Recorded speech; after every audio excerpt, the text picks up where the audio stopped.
Number two, it attributes those figures to a Zec official. It says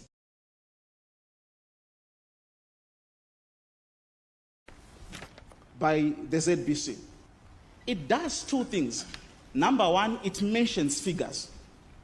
Number two, it attributes those figures to a Zec official. It says by 5:30 p.m., 105,000 people had voted in Mashonaland Central. The final figure that one gets from Zec is that an hour and 30 minutes later, plus 370,000 people voted. Is it humanly possible? But it doesn't end there. Then there is the issue of identical polling results. There are at least 16 polling stations with identical results. Identical results for Chamisa, identical results for Mnangagwa, identical spoiled votes. And in all those places, Mnangagwa not only wins, but wins big. It's like a kid was playing with the figures. That, with respect, is not how an election is conducted.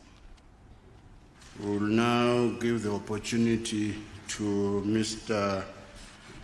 Kanengoni. The Zimbabwe Electoral Commission cannot be taken to task to say, why is the voter turnout in Mash Central at this particular level and not at that particular level? Voters behave the way they do. No one knows why. Maybe behavioral scientists may be able to answer the question if they study it. Mr. Kanengoni, there's the averment that several polling stations showed identical results. And the simple point we make is that there's no need to be theoretical about it. We have the returns. This is something that happened. We show you the returns. And we've put the returns for 2 of those polling stations here to illustrate the point. You say it happened? Yes.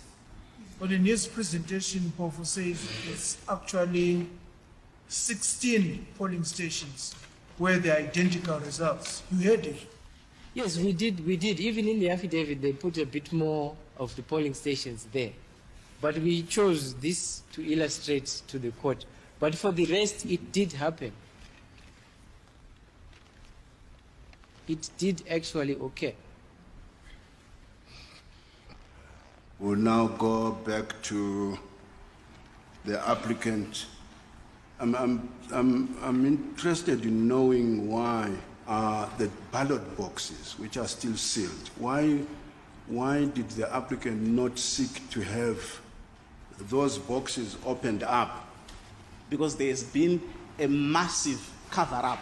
There's been a massive doctoring of that evidence. So that is what I want to establish. Now, why do we have... Mr. Mpofu, perhaps you may not be understanding me properly.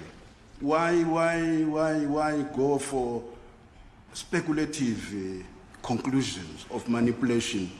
I'm clear on His Lordship's question. Yes. I'm very, very clear, my Lord. The point that I wish to make is that this is evidence of manipulation by Zec after the process. Now, with this evidence of manipulation after the process, if you go to what they call the primary data, you're going to see manipulated data. So the applicant cannot ask a court to open residue which has already been manipulated. If you go to the residue, you drink from a poisoned well.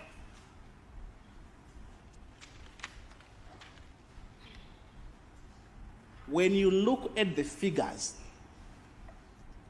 let's look at those that have been admitted by Zec. Let's look at the parliamentary tally. When we show that 40,000 people are said to have voted in the presidential election and not in the primary election, and Zec does not have returns which show that there were people who simply chose to vote in the presidential election, that is the end.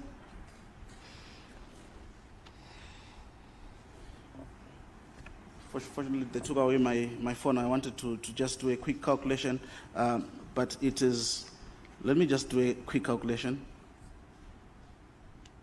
It's around 69,000 votes. which have nothing to do with the residue. So, my lords, my ladies, on the figures that are purely arithmetic, we have 69,000 under circumstances where we require 31,000 to establish that first respondent did not win this election. And on that basis, a runoff is unavoidable. Thank you, Mr. Pofo, for having taken us through these issues very well, well argued. We do appreciate your assistance. By the ZBC, it does two things. Number one, it mentions figures. Number two, it attributes those figures to a Zec official. It says by 5:30 p.m., 105,000 people had voted in Mashonaland Central. The final figure that one gets from Zec is that an hour and 30 minutes later, plus 370,000 people voted. Is it humanly possible? But it doesn't end there. Then there is the issue of identical polling results. There are at least 16 polling stations with identical results. Identical results for Chamisa, identical results for Mnangagwa, identical spoiled votes. And in all those places, Mnangagwa not only wins, but wins big. It's like a kid who was playing with the figures. That, with respect, is not how an election is conducted. We'll now give the opportunity to Mr. Kanengoni. The Zimbabwe Electoral Commission cannot be taken to task to say, why is the voter turnout in Mash Central at this particular level and not at that particular level? Voters behave the way they do. No one knows why. Maybe behavioral scientists may be able to answer the question if they study it.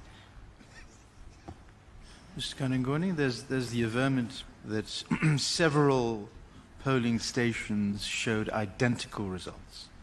And the simple point we make is that there's no need to be theoretical about it. We have the returns. This is something that happened. We show you the returns. And we've put the returns for 2 of those polling stations here to illustrate the point. You say it happened? Yes. But in his presentation, Pofo says it's actually 16 polling stations where the identical results. You heard it. Yes, we did. Even in the affidavit, they put a bit more of the polling stations there. But we chose this to illustrate to the court.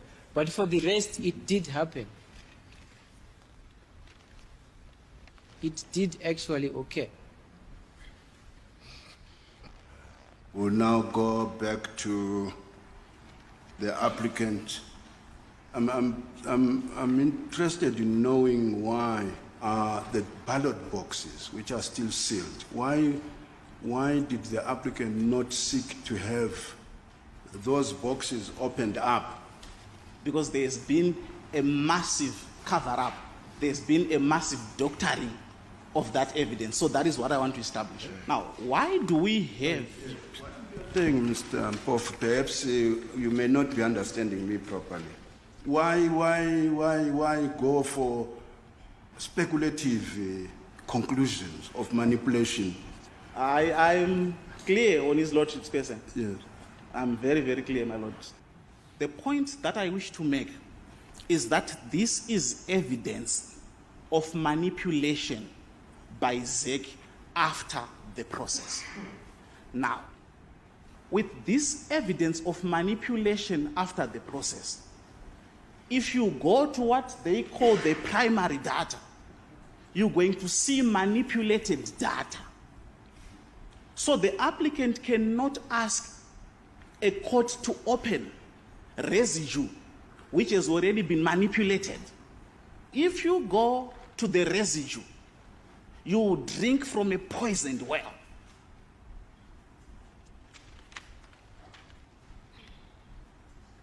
When you look at the figures, let's look at those that have been admitted by Zec.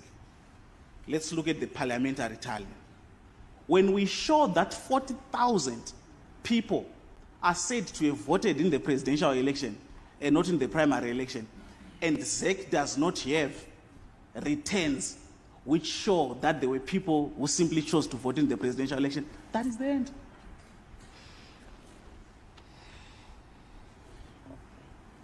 Fortunately, they took away my phone. I wanted to just do a quick calculation, but it is, let me just do a quick calculation. It's around 69,000 votes, which have nothing to do with the residue. So my lords, my ladies, on the figures that are purely arithmetic, we have 69,000 under circumstances where we require 31,000 to establish that first respondent did not win this election. And on that basis, a runoff is unavoidable. Thank you, Mr. Pofo, for having taken us through these issues very well argued. We do appreciate your assistance. By the ZBC. Well, it's a good afternoon to you. It's a Sunday afternoon right now, joining us live on Zimai. This is a footage from the previous elections. Some people have been asking here, which elections? Are these the 2023 elections? No, these are the 2018 elections. And this was evidence that was before the Sadc electoral observers. Both in that period and in this particular period that Zimbabwe has just gone through, the 2023 elections.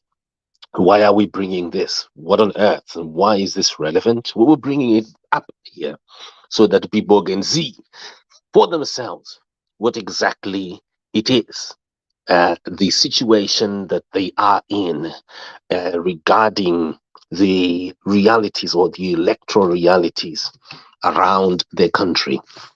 And these matters, this is in the documentary called The President. You can watch it on YouTube, and it has been broadcast on various TV stations. Now, this will show the illegality of the ZANU-PF leader Emmerson Mnangagwa, both in the 2018 and the 2023 elections. I'm hoping that I am clear here. By the way, good afternoon to you. My name is Simba Chikanza, and we're just quickly reviewing this footage here and the statements that are made in front of the Concord Constitutional Court in Harare, and this was during the 2018 elections. We just quickly hear our viewers, readers, and listeners. Some people have been asking, why on earth are we doing this? And to also answer some questions here. Someone asked me in another forum, and I'll just try and read the comment here. Let me just read it quickly. I'm hoping that people can hear. Okay, right. Someone says here, says, Mr. Chikanza, why are you fighting Mumba ku Facebook? Can you explain, my brother? I also want to understand. So I just asked him there, who is fighting who? Read the full story first and come and ask specific questions based on facts. And the response was, Ndaverenga mukuru wangu. That's why ndakuvunzai, because pane post yamakanda yekuti Mumba is working with Mnangagwa regarding Sarudzo Zapfura to destabilize a Sadc mission of observer. Sorry, and that is to just to give the facts so that people can understand what exactly this is, so people know here. There has been quite a lot of celebration around the work and the announcements made by Nas Mumba, who was the head of the Electoral Commission that was assigned from Sadc. Now, amid these celebrations has been interviews that have been done, and particularly by me with Nas Mumba. And this is regarding a video that he released. And that video reverses everything and anything good that Sadc could ever do, good for Zimbabweans. But at the same time, it being highlighted can help to stop the damage that Nas Mumba has done.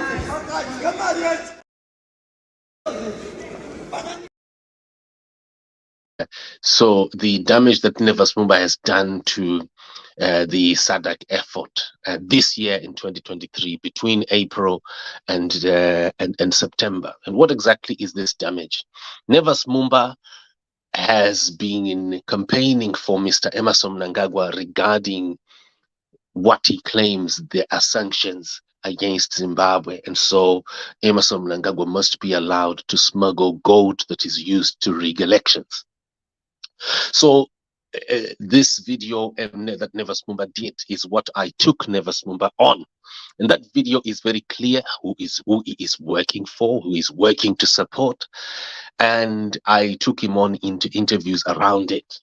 Now, the video and those statements that Nas Mumba made there would need to be addressed if Nas Mumba is serious about monitoring and about passing an opinion and helping the situation when regarding the conducting of an election, proper conducting of an election in Zimbabwe.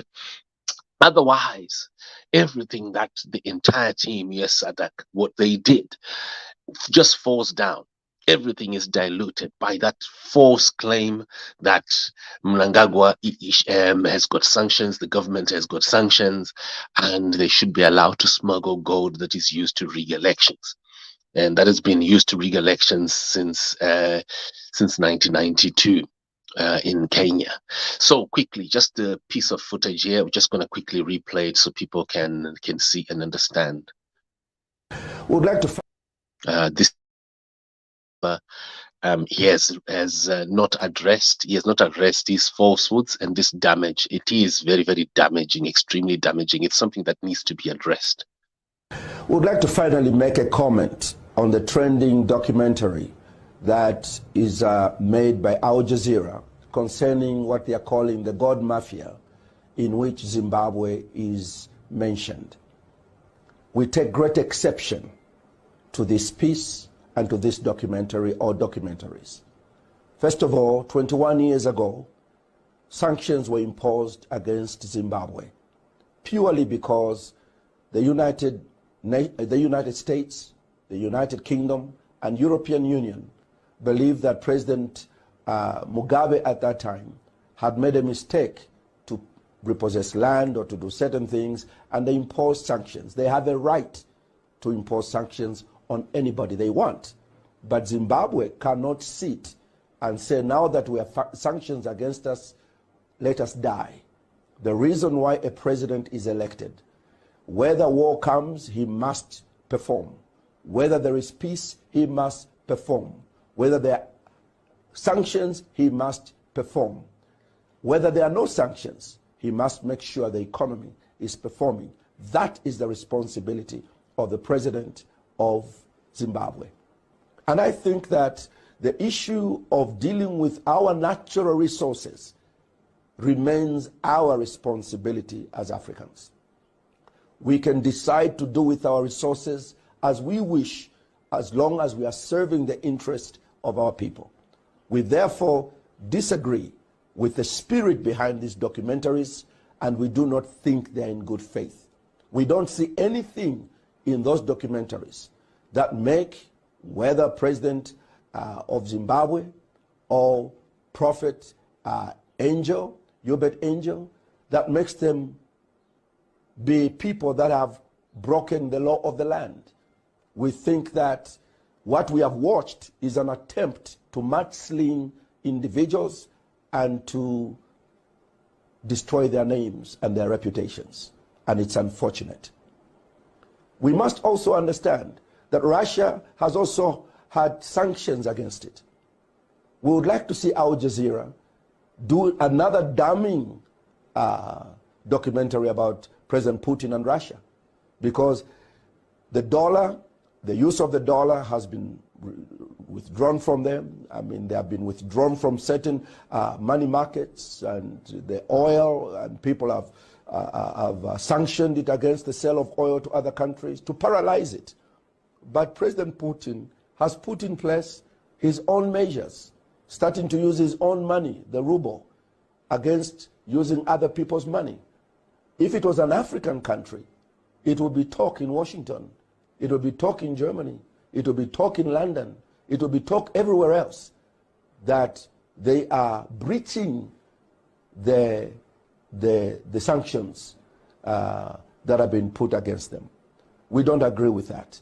The day we are going to see damning documentaries on these countries, including Dubai, where all this activity takes place, how can there be a documentary about the God of Zimbabwe without another documentary on where the God of Zimbabwe goes in Dubai?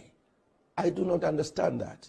So as a Pan-Africanist, our fight is not against anything, but we must fight for our survival as a people.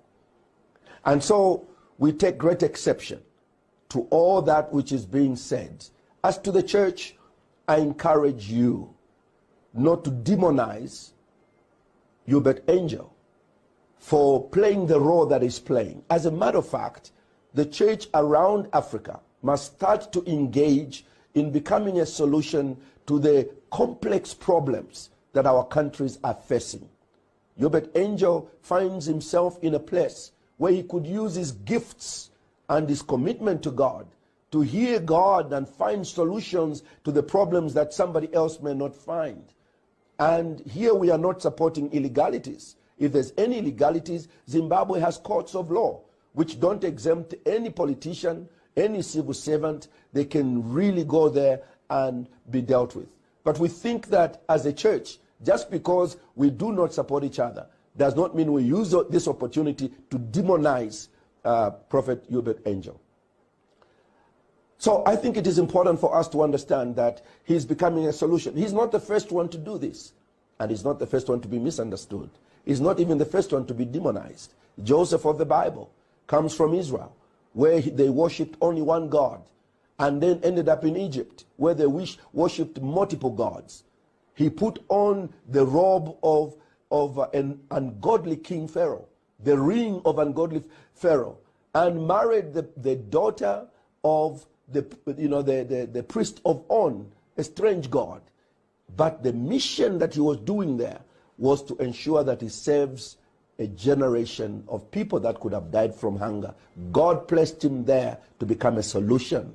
And that is why today we celebrate, because Joseph was able to withstand the ungodly wind around him, he preserved the line of Judah, out of which came David, Jesus, and Christianity. So I think that for the church, it is important for you to understand that it's not criminality when you are not breaking the laws of the land, but you are trying to answer the question that is it. The ungodly wind around him, he preserved the line of Judah, out of which came David, Jesus, and Christianity. So I think that for the church, it is important for you to understand that it's not criminality when you are not breaking the laws of the land, but you are trying to answer the question that is in your country. That's what we are called for.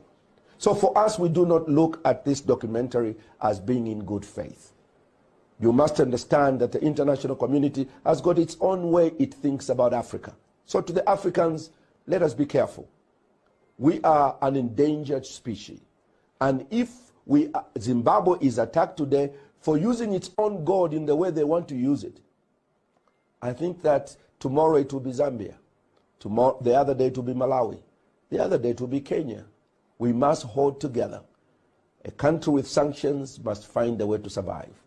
And I believe Zimbabwe is doing whatsoever it's in its power to survive.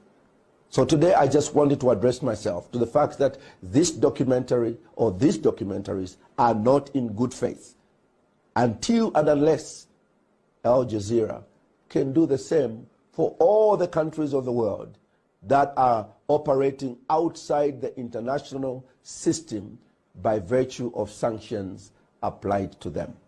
So this is our position. We think that there's nothing in those documentaries that could criminalize either the prophet angel or the president of Zimbabwe. We think that what they're trying to cure, as we say at law, is a situation where sanctions are biting away the opportunities of the Zimbabwean people. That's why a president is elected, and that is why he is president, and that is why he is doing what he's doing to normalize the economy of his country. We thank you.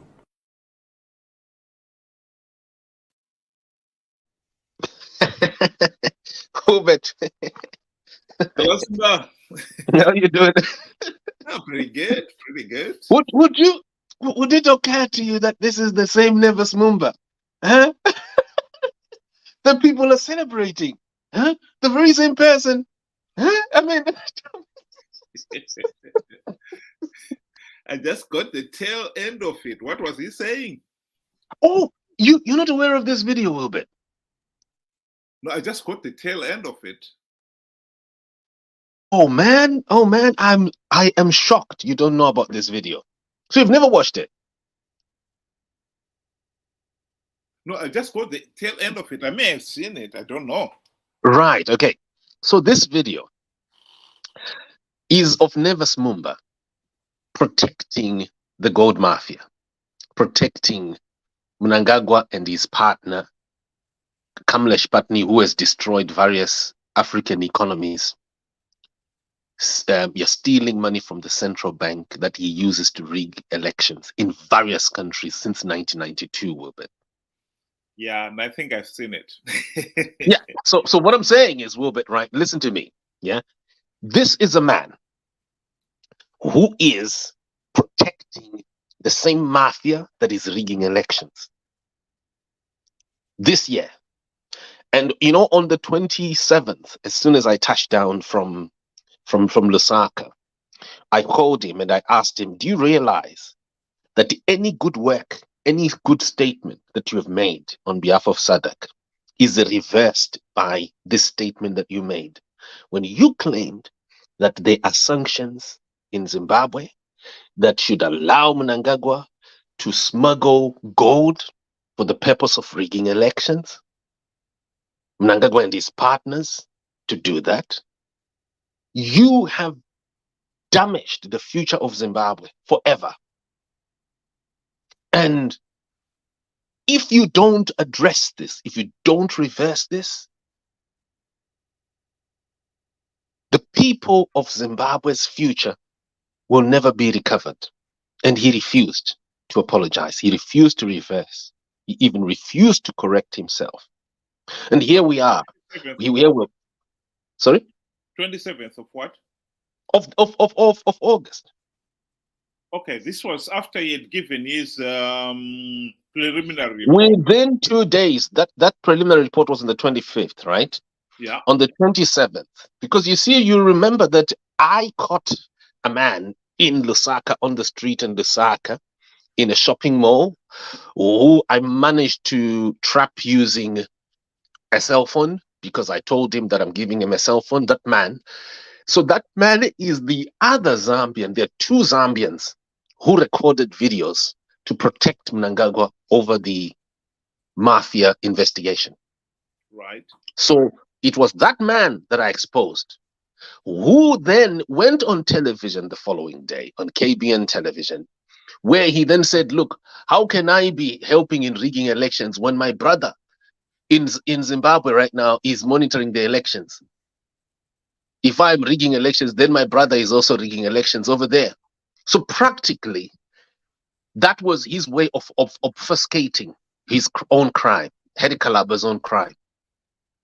So just to let you know, that is when, around that time, that Zambians then gave me this video of Nas Mumba. I hadn't seen the video. All I was following at that time were communications of Nas Mumba, Hubert Anjo, and the like, which didn't have a name of Nas Mumba. So this was my first time. So I was operating from that template, Wilbert, where I am now following through what both of them are defending each other. over the mafia, and they're claiming that their defense of the mafia is merely to do with gold. But what they didn't see, what I was stressing to them, look, is that gold mafia is not just a gold mafia. It's an election rigging mafia that's been rigging various African countries' elections since 1990. You remember, Wilbert, that Kamlesh Patni, that Indian, he states in the video that the money that he stole from the central bank in Kenya is the same money that he used to sponsor Daniel Arap Moi. Yeah, and keep him in power. Yeah.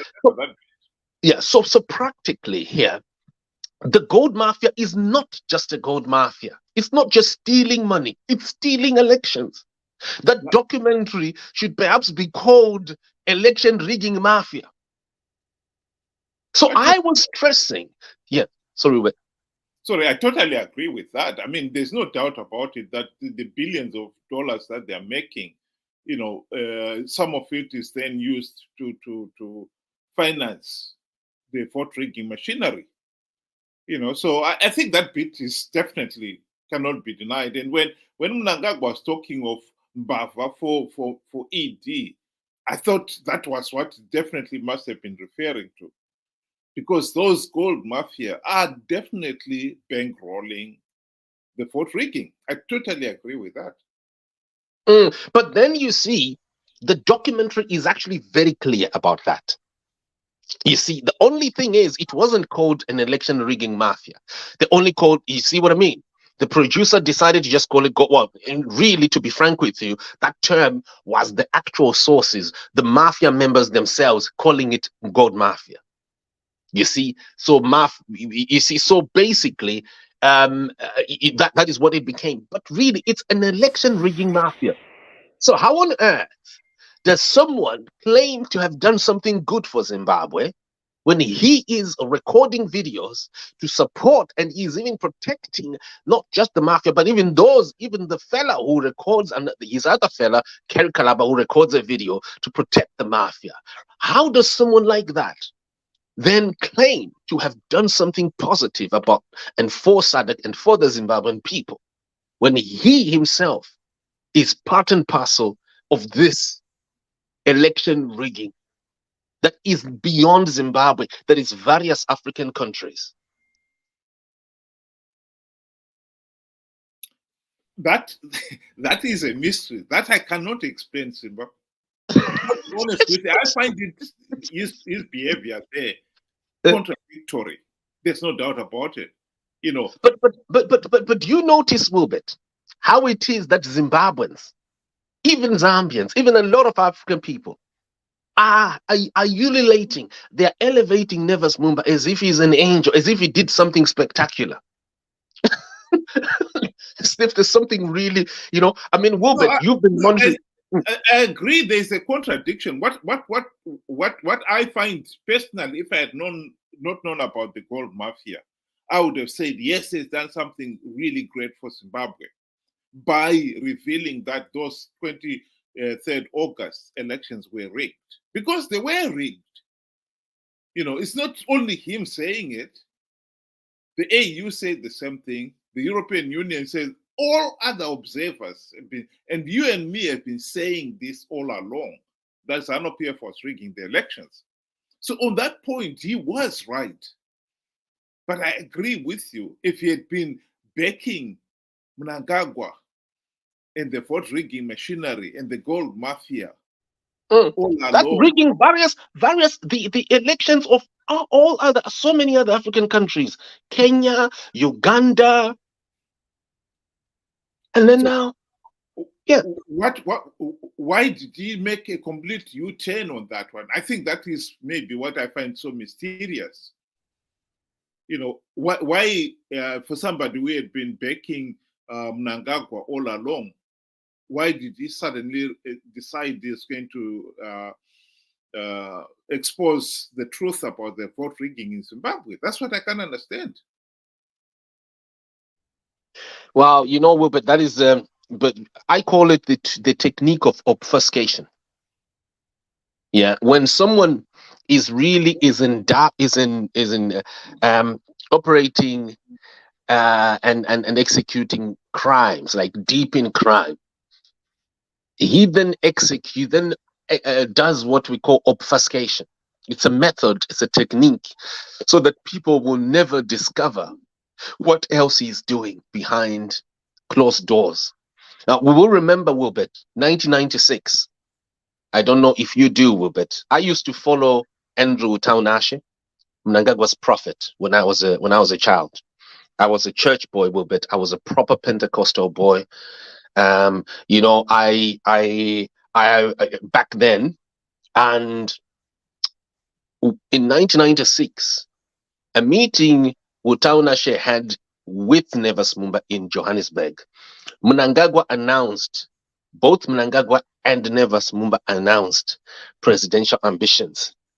They announced intentions to take over both Zambia and Zimbabwe. I don't know if you are aware, Wilbert, but I can pull up some of the footage here. Even Taunashe has spoken about it. Nas Mumba has also acknowledged in my interview, he remembers those meetings. So both of them, they connived to run Zimbabwe, Wilbert. That was in 1996 at a function in Johannesburg. And they prophesied, Nas Mumba prophesied, saying that God has told me that I'm going to be the president of Zambia. And very soon I'll be either president or vice president. That's what he said, right? And then, while Mnangagwa, through Andrew Taunashe, also prophesied, saying that Mnangagwa would be president. That was 96, Wilbert. Mnangagwa was still a minister back then. By 2002, both were now plotting to become vice presidents of their respective countries. Nas Mumba was suddenly appointed from the bush by Mnangagwa, like from the bush, from Norway. He wasn't even a member of Nas Mumba's party. And then soon after that, Wilbert, the Mnangagwa grouping in Zimbabwe were plotting Cholocho. Nas Mumba was demoted in 2004. In that same time, Wilbert, as Nas Mumba is being demoted, in that very same 2 to 3 month period, Mnangagwa is also being demoted over the same reasons, over ambition.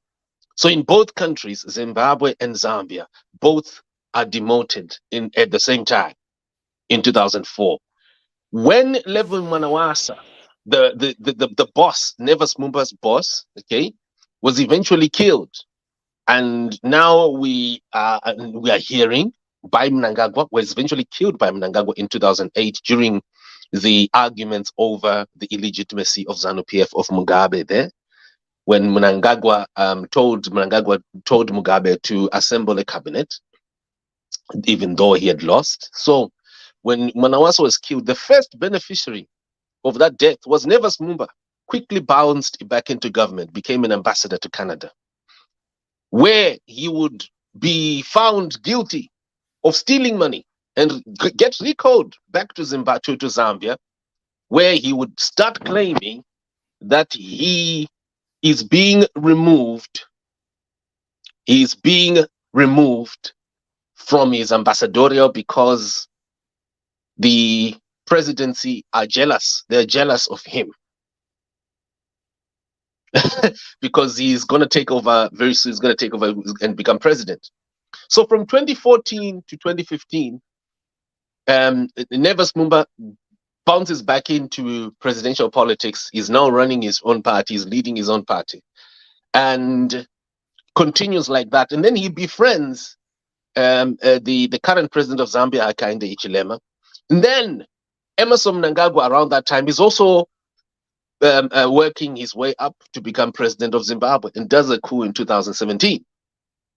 Nas Mumba can't make it in Zambia, so contests as a presidential contestant, right, for the Zambian elections, loses, but then he backs Hichilema. And then now the same Nas Mumba bounces, like he's always a sudden entrant. I don't know if you understand what I mean, Wilbert. You look at it.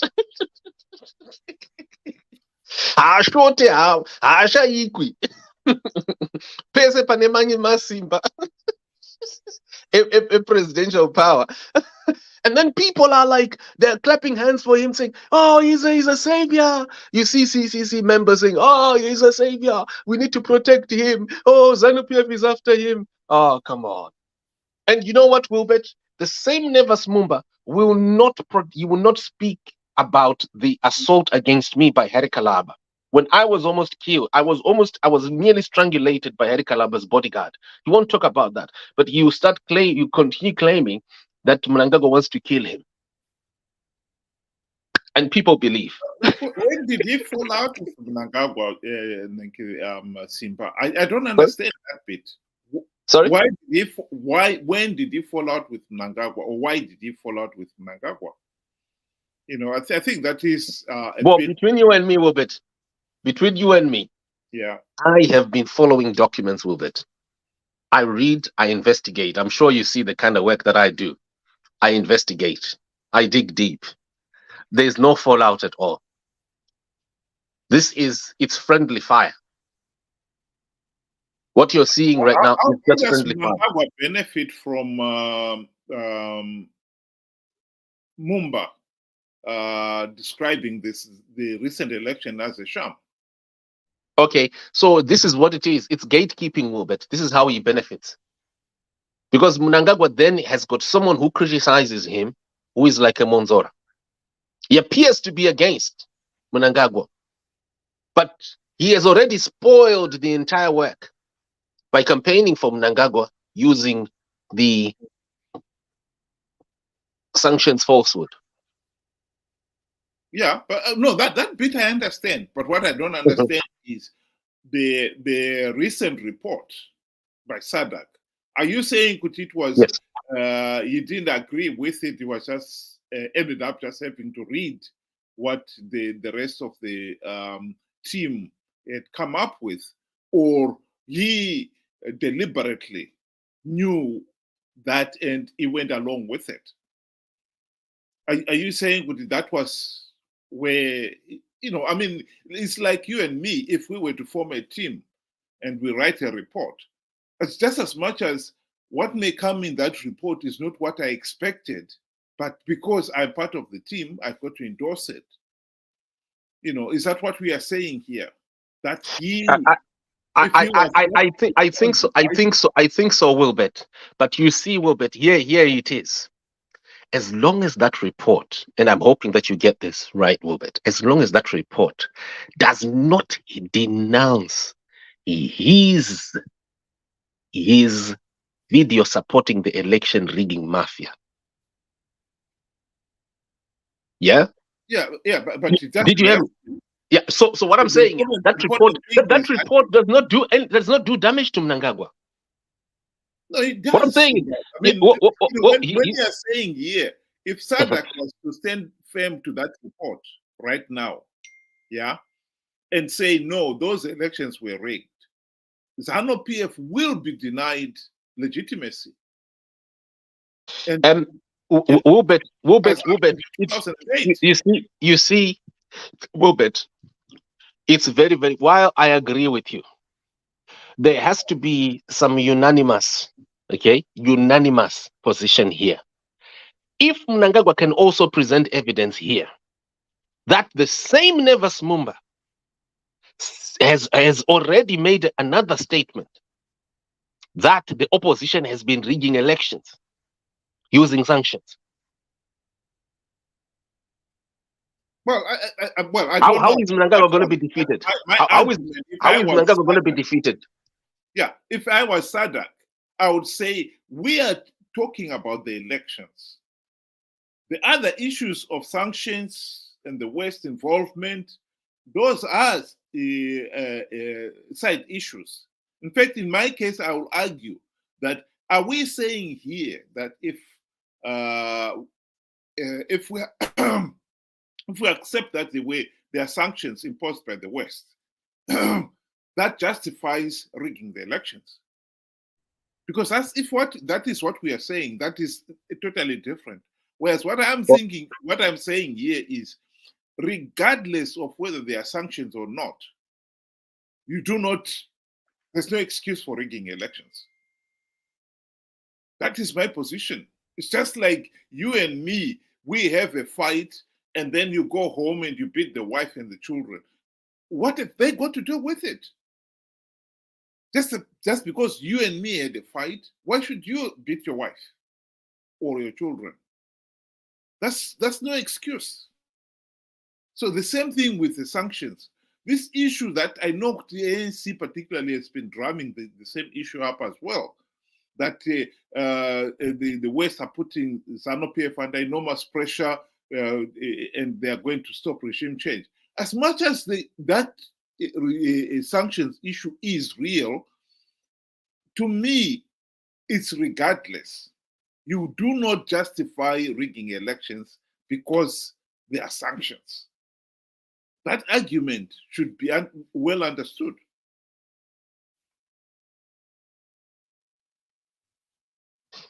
Yes, Wilbert, you are right.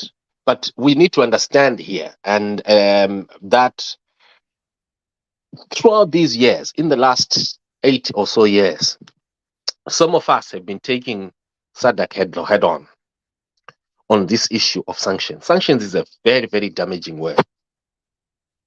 And frankly speaking, I will say that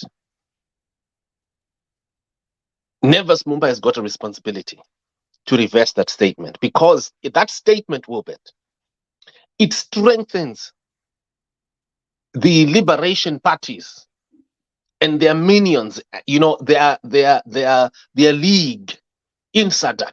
Remember, they've already declared it.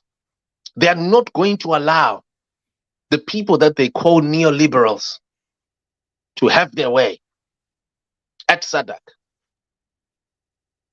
So we could face a situation. Wilbert, I've had some people say to me, "Look, Simba, why are you criticizing Nas Mumba?" People don't understand how dangerous Nas Mumba is through that word term sanctions, Wilbert.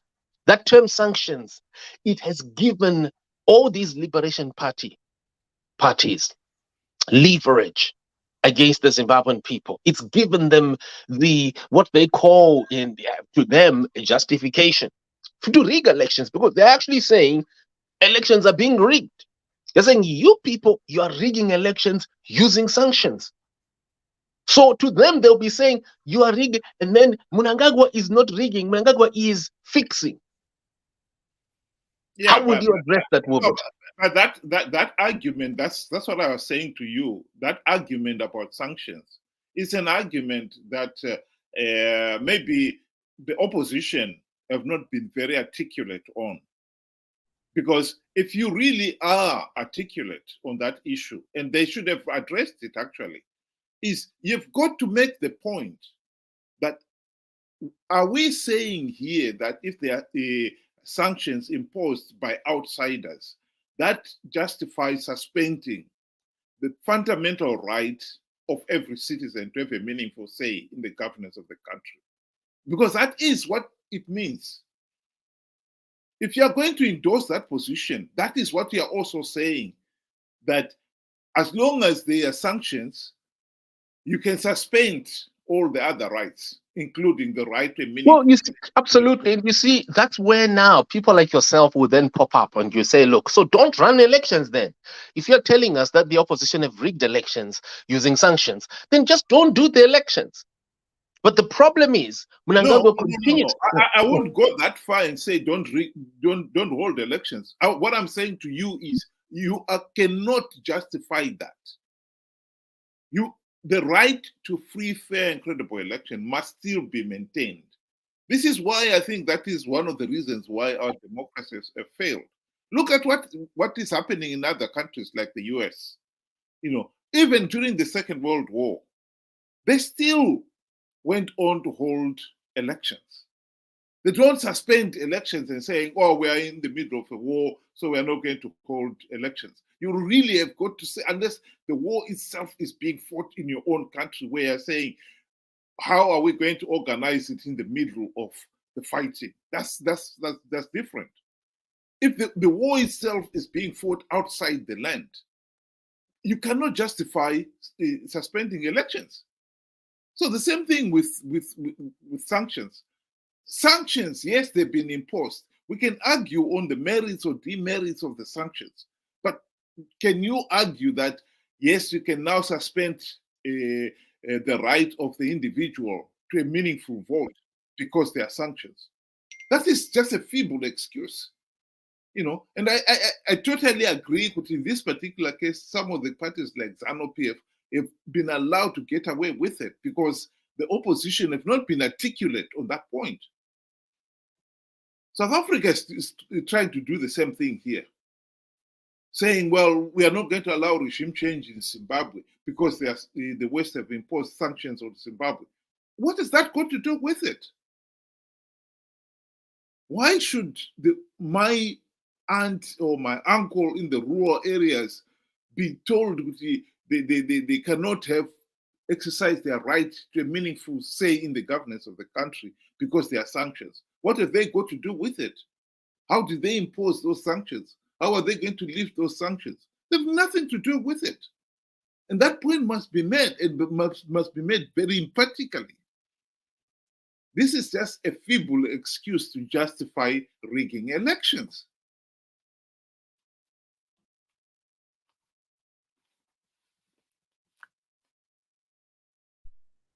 Sorry, and we'll bet South Africa is going to be voting. Which date, by the way? Maybe we can start to roll down on this. When is South Africa voting, by the way? This year, this coming. I'm not sure, but it's sometime next year. It should be probably, I don't know, by this time next year. I'm not sure. It should be an interesting one, right? It'll be an interesting one, because I think right now I can tell you many South Africans have cocked up to the reality that ANC has been propping up ZANU-PF and then turning around and blaming Zimbabweans for coming to South Africa. And now ANC, what it has actually done, I don't know whether you saw, there was a cartoon actually on social media the other day of Ramaphosa, whipping Zimbabwean kids back to Zimbabwe, and that is actually, it's a depiction of what is going to happen.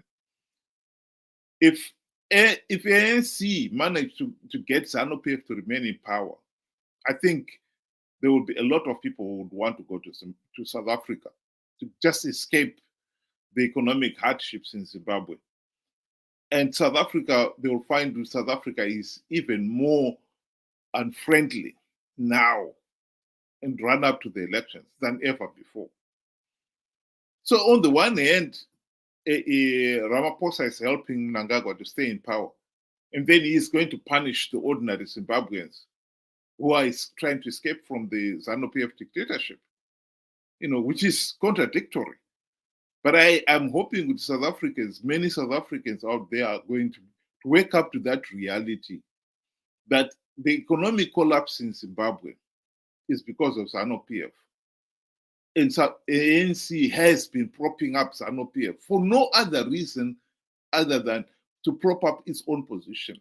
Because ANC is afraid that if there was to be regime change in Zimbabwe and the economy was to improve, ordinary South Africans will also look at them and say, wait a minute, we have had 30 years of this ANC government and the economy is on its way to becoming another failed African state. Surely, we should also seriously about thinking of a regime change. And that is an argument that South Africa is afraid of, and they are resisting. Because if that was to happen, I tell you, the ANC will not win next year's elections. But at the present moment, it's riding on that, and this narrative of, we are the liberation army parties, and there is a Western agenda to get the liberation parties out of power, will have traction with some South Africans. But the main problem is that it's totally irrational. There's no rationale to it. If healthy and functioning democracy should be what the what the British managed to do at the end of the Second World War. The leader of the British government throughout the Second World War was Winston Churchill. But when they went to the 1945 elections, the Conservative Party led by Winston Churchill did not have a program on how are we going to move from the war to a post-war. And the Labour Party had a program. I think that's when they introduced the National Health Service and so forth. And people realized that the Labour Party had a program, had something to offer the nation to go forward. And to hang on to royalties of, Winston Churchill and the Conservative Party were the party in government during the Second World War, so we must keep on supporting them. It's got nothing to do with democracy. You select the best party, the best leader for that occasion, not for the past. That is a mental adjustment that most, particularly in third world countries, have found very difficult to make that quantum leap. You can leap back. You can support ANC if they've got a program. You can support DA if they've got a better program, and then you can go back to ANC. There is nothing wrong with that. That is part of democracy. That is part of the democratic competition. And I think that is what is holding South Africa. A lot of people have voted for ANC these last 30 years out of loyalty to ANC, rather than that's how the ANC had something better to offer. Yes, I think that can also be said that maybe the opposition itself was not very strong. Just as much as in Zimbabwe, the opposition has not been strong and articulate. But that point can be made, and that argument can be made. And I think many South Africans are beginning to realize that to remain doggedly supportive of ANC, even in the light of the country is failing because of bad governance, is stupid, to say the least. Wilbert, just before we end here, I just want to quickly replay this. I don't know if you got time. We've got another 5 or so minutes. Yeah. The footage that we have been on, where the Zec lawyer said that Mnangagwa'S figures are fake. I mean, he actually admitted. And I don't know how the judges missed this, and I also don't know how we missed it, because he actually said it very, very clearly. Here it is. By the ZBC. It does two things. Number one, it mentions figures. Number two, it attributes those figures to a Zec official. By the ZBC. It does two things. Number one, it mentions figures. Number two, it attributes those figures to a Zec official. It says by 5:30 p.m., 105,000 people had voted in Mashonaland Central. The final figure that one gets from Zec is that an hour and 30 minutes later, plus 370,000 people voted. Is it humanly possible? But it doesn't end there. Then there is the issue of identical polling results. There are at least 16 polling stations with identical results. Identical results for Chamisa, identical results for Mnangagwa, identical spoiled votes. And in all those places, Mnangagwa not only wins, but wins big. It's like a kid was playing with the figures. That, with respect, is not how an election is conducted. We'll now give the opportunity to Mr. Kanengoni. The Zimbabwe Electoral Commission cannot be taken to task to say, why is the voter turnout in Mash Central at this particular level and not at that particular level? Voters behave the way they do. No one knows why. Maybe behavioral scientists may be able to answer the question if they study it. Mr. Kanangoni, there's the averment that several polling stations showed identical results. And the simple point we make is that there's no need to be theoretical about it. We have the returns. This is something that happened. We show you the returns. And we've put the returns for 2 of those polling stations here to illustrate the point. You say it happened? Yes. But in his presentation, Pofo says it's actually 16 polling stations where the identical results. You heard it. Yes, we did. Even in the affidavit, they put a bit more of the polling stations there. But we chose this to illustrate to the court. But for the rest, it did happen. It did actually occur.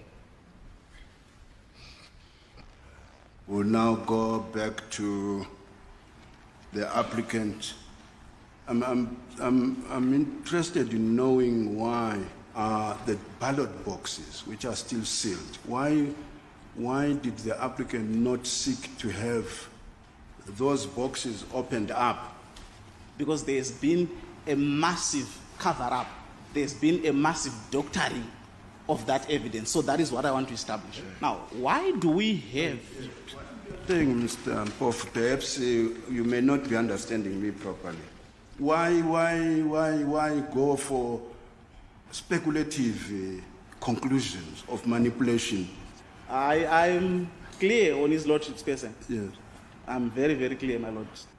The point that I wish to make is that this is evidence of manipulation by Zec after the process. Now, with this evidence of manipulation after the process, if you go to what they call the primary data, you're going to see manipulated data. So the applicant cannot ask a court to open residue which has already been manipulated. If you go to the residue, you drink from a poisoned well.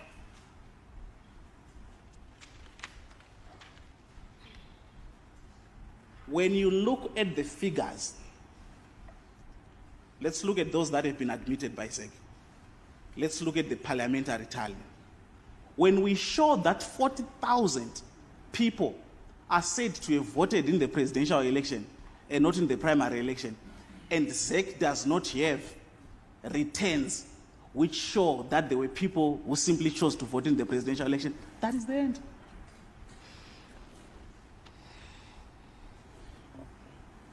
Fortunately, they took away my phone. I wanted to just do a quick calculation, but it is, let me just do a quick calculation. It's around 69,000 votes, which have nothing to do with the residue. So, my lords, my ladies, on the figures that are purely arithmetic, we have 69,000 under circumstances where we require 31,000 to establish that first respondent did not win this election. And on that basis, a runoff is unavoidable. Thank you, Mr. Pofo, for having taken us through these issues very well argued. We do appreciate your assistance. By the ZBC, it does 2 things. Number 1, it mentions figures. Number 2, it attributes those figures to a Zec official. It says by 5:30 p.m., 105,000 people had voted in Mashonaland Central. The final figure that one gets from Zec is that an hour and 30 minutes later, plus 370,000 people voted. Is it humanly possible? But it doesn't end there. Then there is the issue of identical polling results. There are at least 16 polling stations with identical results. Identical results for Chamisa, identical results for Mnangagwa, identical spoiled votes. And in all those places, Mnangagwa not only wins, but wins big. It's It's like a kid was playing with the figures. That, with respect, is not how an election is conducted.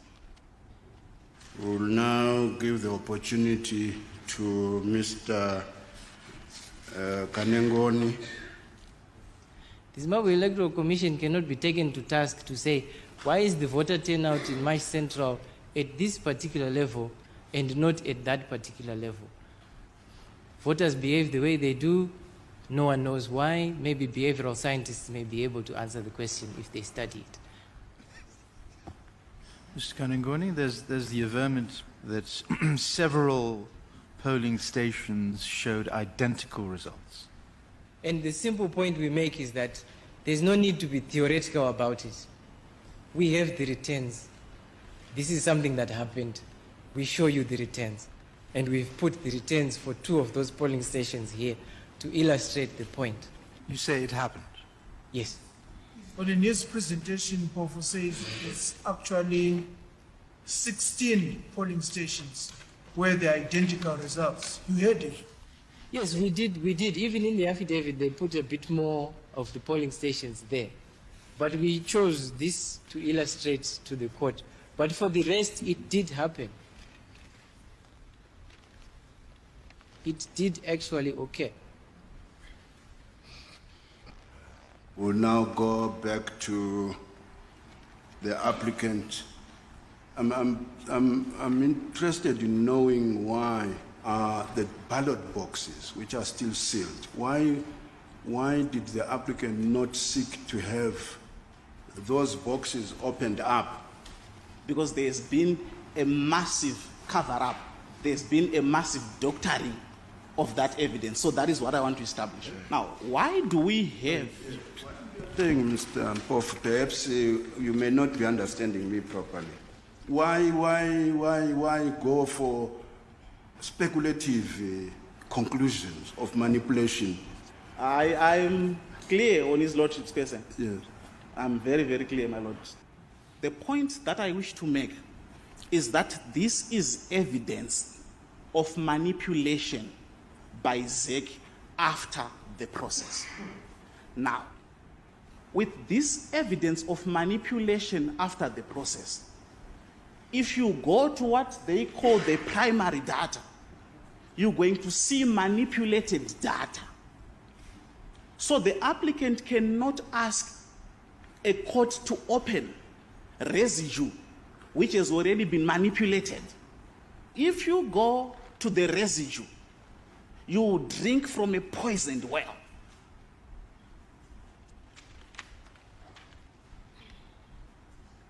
When you look at the figures,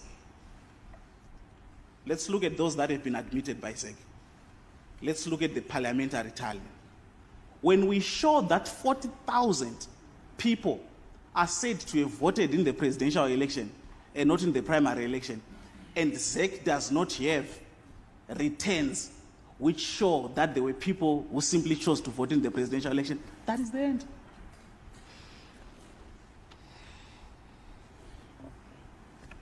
Fortunately, they took away my phone. I wanted to just do a quick calculation, but it is, let me just do a quick calculation.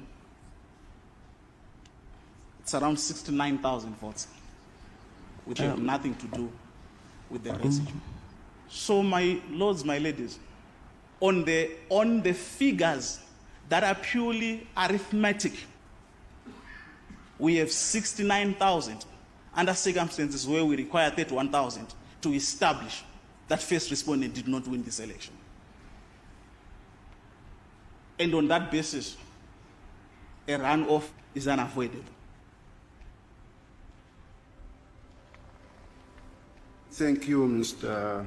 Pofo, for having taken us through these issues very well argued.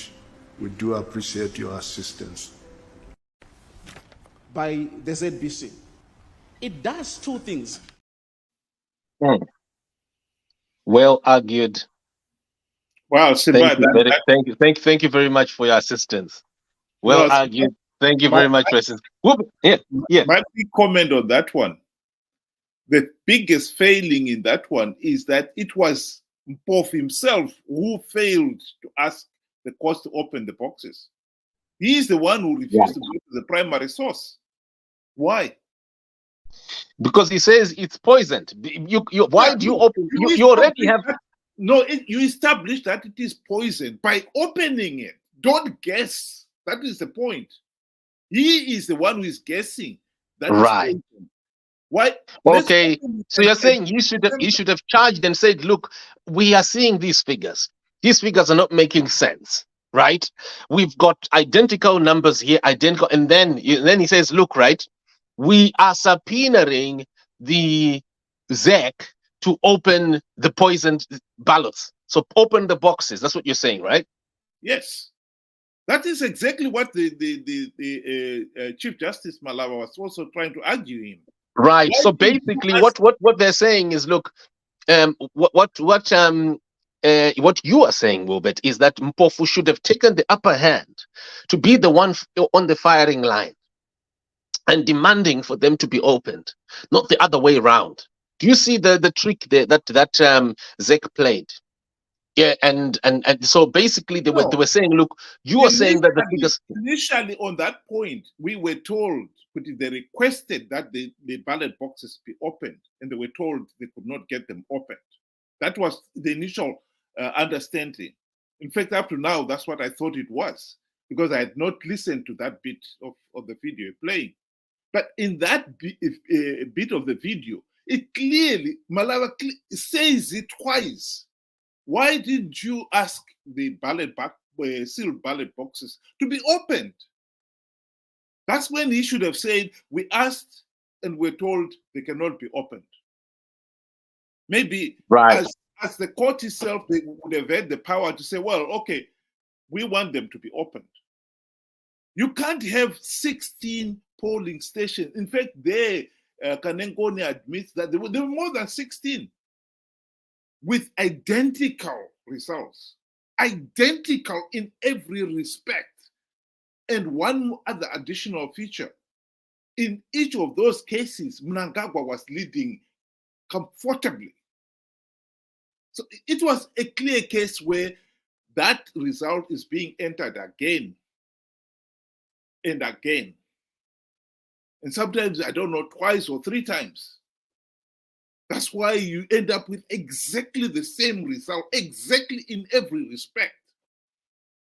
To suggest that exactly the same number of people were voting in those 2 or 3 polling stations, coming up with the same decision, same amount of spoiled votes, same amount of votes cast for Chamisa, same amount of votes cast for everybody else, is absolutely, it's more than coincidence. 16 of them out of what? 11,000. That was too much. The logical thing to say is, let's go to those 16 polling stations. Let's open up the ballot boxes. Let's see what is inside. And for you as the applicant to say, no, we don't want to open them because they are poisoned. How do you know they are poisoned? If they've changed them, then we want to see that the ballot boxes are also agreeing with the V11 forms. That is not for you. It's for the court to establish. They can see for themselves, this cannot be an accident. But it's you who turn around and say, no, we don't want to open them. They are poisoned. You don't want to drink from a poisoned well. How do you know that it's poisoned until you have tested it? What kind of poison is it? You don't know. You just think that it's poisoned. That was another failing by the opposition. They themselves are sitting and helping the defendant with their case.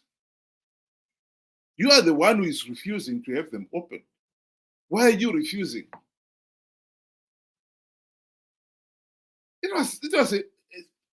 That's shooting yourself in the foot on that one, Simba. Wow, I see. Well, Wilbert, this is it. Just had to replay this because it turns out that we never really analyzed this footage, Wilbert, did we? 6 years ago. We should have really sat on it, right? No, I think even now, for historical purposes, I'm glad that you managed to dig it up and brought it up. A lot of people out there were not aware of it. I think some of it at the time when we had the opportunity to say it, we never really understood it in detail because there was so much information coming through. But now that you've dug it up, people have had time to listen to it. That's when you realize this was the opposition shooting themselves in the foot.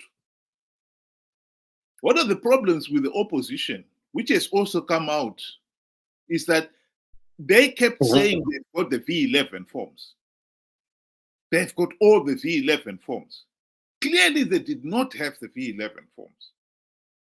Because yes, but Wubet, remember here, to put burden on a complainant who has been robbed, right? That is similar to saying to a woman who has been raped, right? Open up, let's see your body, let's see where you got violated. My point is, at the end of the day, there, Wubet, excuse me, sorry, I'm sneezing. I apologize. So I'll say, yeah, the demand for the opposition to produce V11s, is it not abusive against the opposition here? Should we not be demanding from the opposition? No, Simba, let me answer that question directly. You are the opposition. You are the one who's saying, I have the V11 forms. Yeah? It's not I who say that. You said it. But if you are saying you have got them, you must produce them. You know, to give the example of somebody who has been raped, this is why it is important when something like that has happened, they would want you to go to a doctor so that they get some of those evidence. Yes. And it is important. To say somebody has been raped and then you tell them, go and take a bath, a shower, and so forth, you are destroying the evidence. You are not helping the case. You're undermining the case. Yes, of course, if they are... Yes, but in this particular case, the evidence has already been destroyed, Wubet. You are never going to get the evidence. Which evidence? Yeah, because it's already been messed up. ZANU-PF has already perverted the evidence. Yeah, which evidence has been messed up?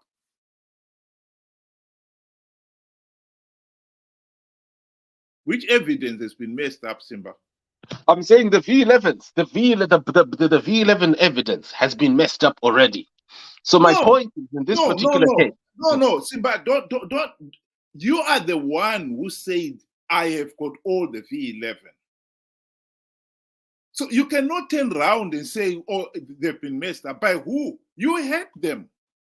So you were lying then when you said you had them. No. It wasn't just about having V11s, Wubet. The opposition said they have the V11s. Okay, the V11 evidence is there. And then they also submitted evidence that they're being raided by terrorists from ZANU-PF. They're entering their homes. They are raping men and women. And they are forcing people to alter the V11 forms. So basically, the opposition has not falsified anything. They've presented to you. It's like me telling you, Wilbert, it's like me telling you, right, my checkbook sleeves have been ripped, okay? And I'm still trying to locate all my checks. I can tell you, I've got my checkbook here. I still have my checkbook with me here. But then at the same time, I have had rippings of the leaves from the checkbook. So in as much as I've got the checkbook, and I do have it with me, I have given you further information so that you can make a qualitative understanding or position that you establish as to my possession of my checkbook and all its leaves inside. Simba, if you're going to give that evidence, you say I've got the checkbook, but some of my checks are missing. Yeah. Is that not exactly what they did? Is that not exactly what they're saying?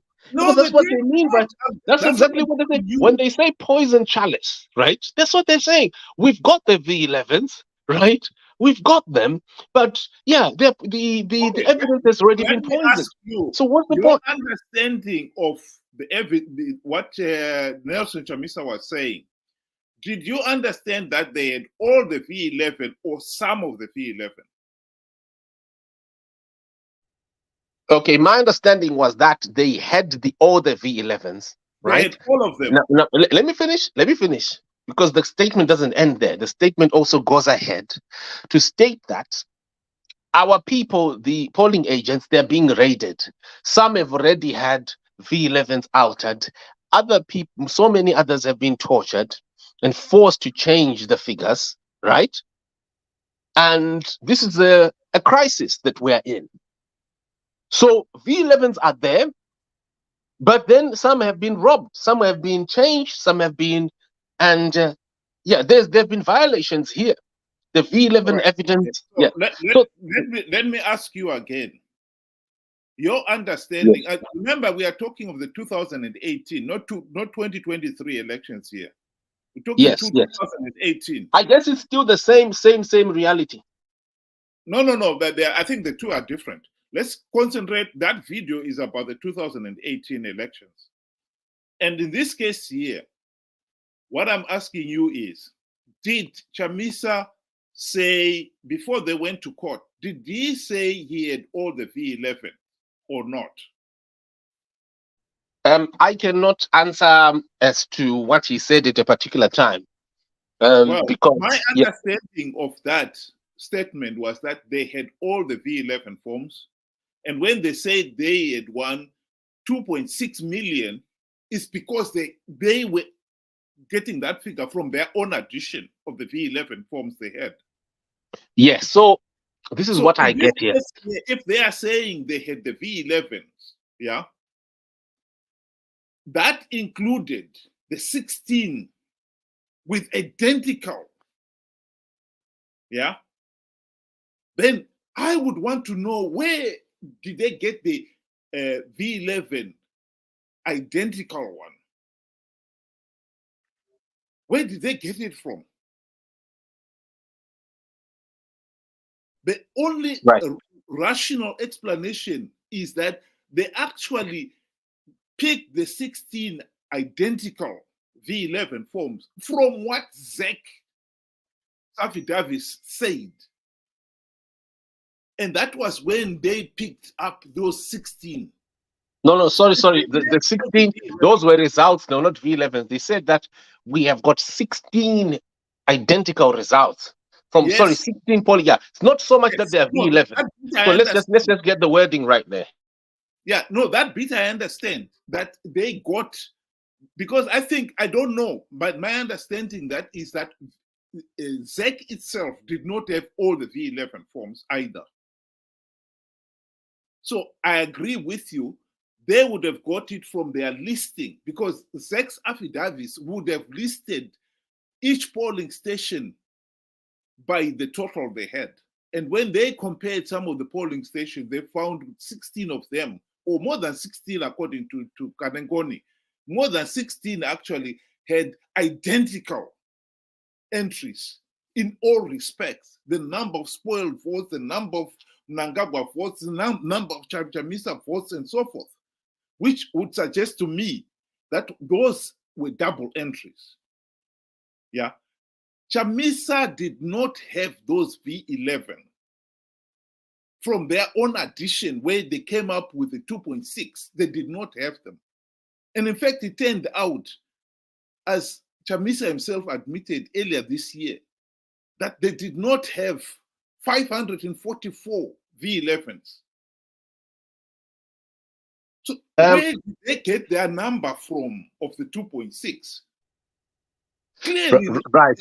I think that is definitely something for Chamisa that he would need to answer for. But Wilbert, are you denying that there were violations? Are you denying that men and women were not raped? Because I actually interviewed polling agents who were being hunted down in their homes. I remember particularly Kuadzana, there was a clinic that was opened because of victims who were raided in their homes, and they had to be treated at a clinic, and numerous others across the country where people were hunted down, sought to change their figures. And if they don't change their figures, both men and women were raped. So do you agree there, Kuti? There was definitely, there were attacks, and this particular constitutional court here, it failed to hear and to investigate that evidence of violations, which was even on video. A lot of it was on video, and particularly here, the statements by Christopher Mnangagwa that soldiers were going to be used to change the figures.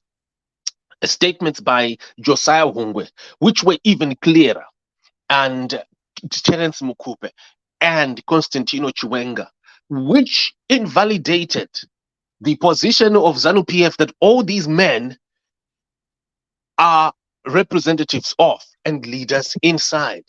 So what I'm saying here, the commission of crimes, particularly extrajudicial killings and other violence here executed, was so much evidence that also the Constitutional Court should have looked into.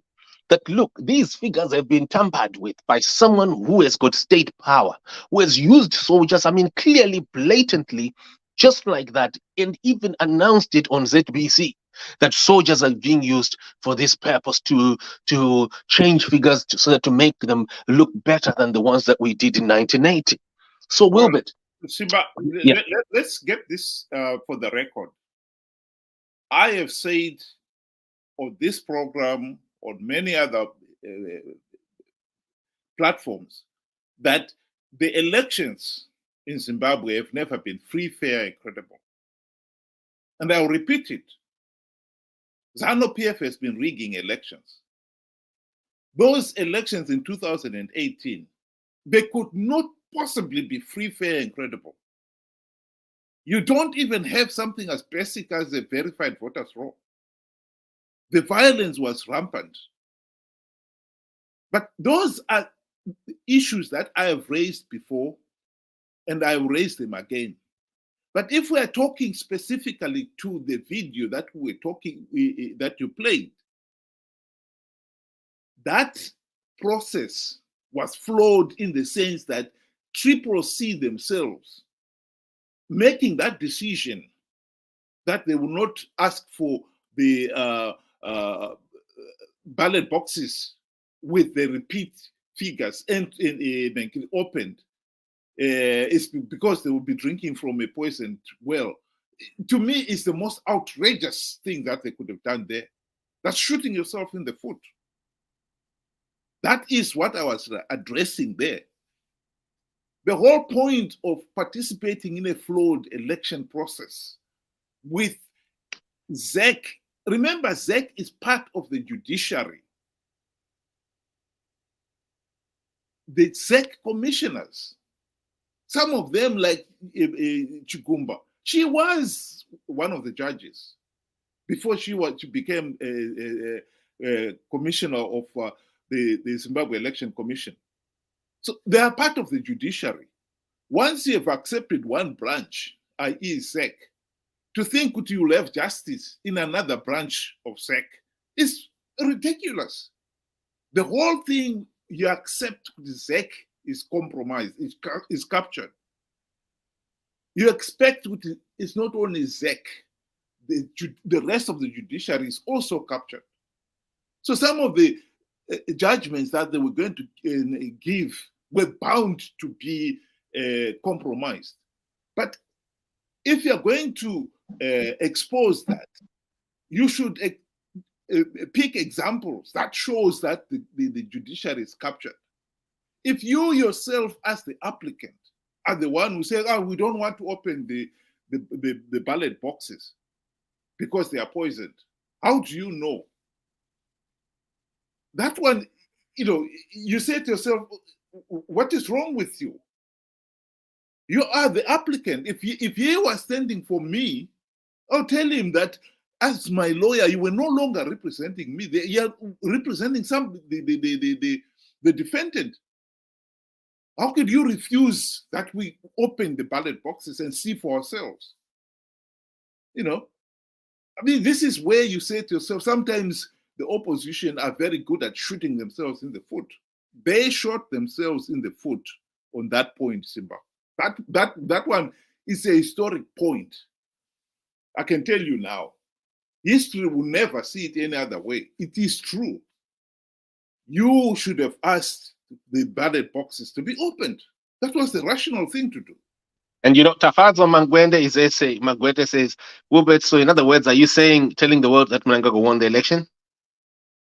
I've told you before, if you're talking of 2018, 2023, ZANU-PF has been rigging these elections. The evidence is there. I mean, this last election, one of the things that the Sadc have pointed out is that you cannot have free, fair, and credible elections without something as basic as the verified voters roll. That point was still valid in 2018. So Mnangagwa you cannot say he won the elections. Mnangagwa has been rigging these elections. Zimbabwe has never held free, fair, and credible elections since independence. In 1980, our first election, instead of campaigning in the normal way, ZANU-PF was campaigning and telling people that if ZANU-PF does not win these elections, the Bush war would continue. Speak to anybody who was alive at that time. They will tell you the same thing. You can't say those elections were free, fair, and credible. People like the late Dr. Gomo admitted publicly that there were certain areas during the 1980 elections that PF ZAPU could not go to. And ZANU-PF confirms the same thing. There are no go areas. Why? That cannot be a free and fair and credible elections.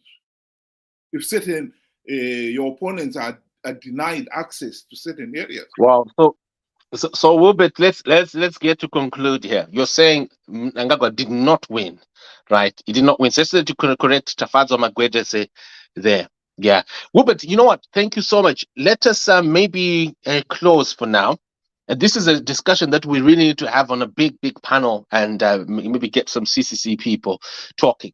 And I think, Wilbert, if we're able to get that other gentleman who has started recalling CCC candidates, that would be good. What do you think? Well, I think it will be interesting because I think people need to know what is happening there. Yeah, that gentleman. I don't know.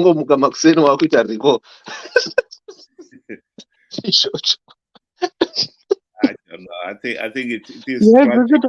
Yes, I mean, you know. Sorry? I said it's tragic that we are caught up in that Zec'S again, you know.